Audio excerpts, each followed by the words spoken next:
Sal-lum littra ta' riżenja minn Deputy Leader tal-Partit Laburista ta' Chris Cardona għadha mistura u ħadd għadu mara.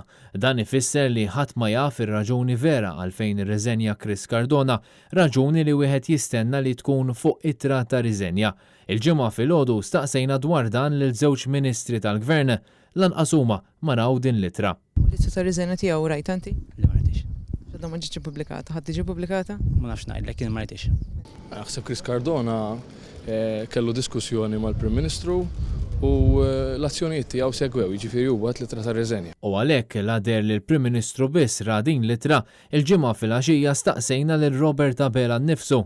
Rigward littra ta' riżenja ta' Dr. Chris Cardona m'għandi ebda diffikultà li nippubblika, fiha ma speċifika ebda raġuni hija datata 17 ta' Ġunju, fiha ma speċifika ebda raġuni għar-riżenja ma kiteb biss lis-Segretarja tal-Eżekuttiv tal-Partit Laburista li hija Catherine Fenech fejn infurma illi kien qed jirriżenja b'effett minnu fih mill-kariga.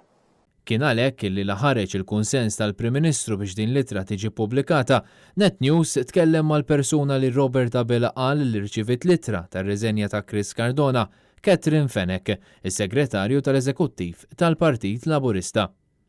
Hello. Bonġu, Catherine Fenech. Iva. Bonġu, Catherine, Kinko Tajjar minn Net News qed nirrekordja t-telefonata.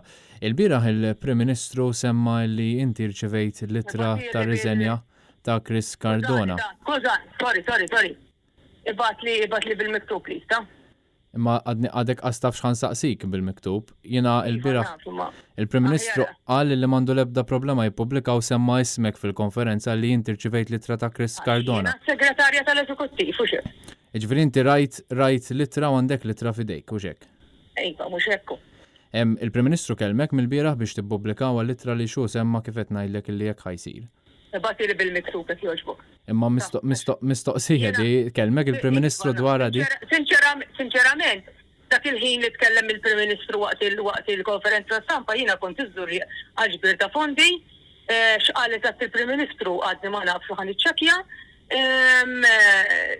Qed ngħidlek kelma b'kelma li Dr. Chris Cardona. Jiena ħanoqgħod fuq Isma, jekk trid insemma lek il-recording ukoll jiena m'għandi l-ebda problema ta' x'qal il-Prim Ministru.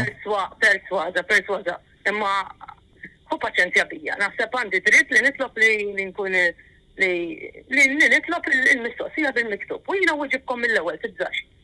Ok, jiena li rrid mhux ifimni, il-littra biex tkun ippubblikata littra kif wieħed il-Prim Ministru l-bieraħ. Ġifieri jekk nibatlek dik nitkellmu bejnietna bħala amministrazzjoni, mhux hekk? Imma ġifieri jekk nitlob biex littra tkun ippubblikata b'bażi ta' dak li qal il-Prim Ministru kelma b'kelma u anke nibatilkom il-klipp, intom m'għandkomx problema taddulna littra. Il-klipp.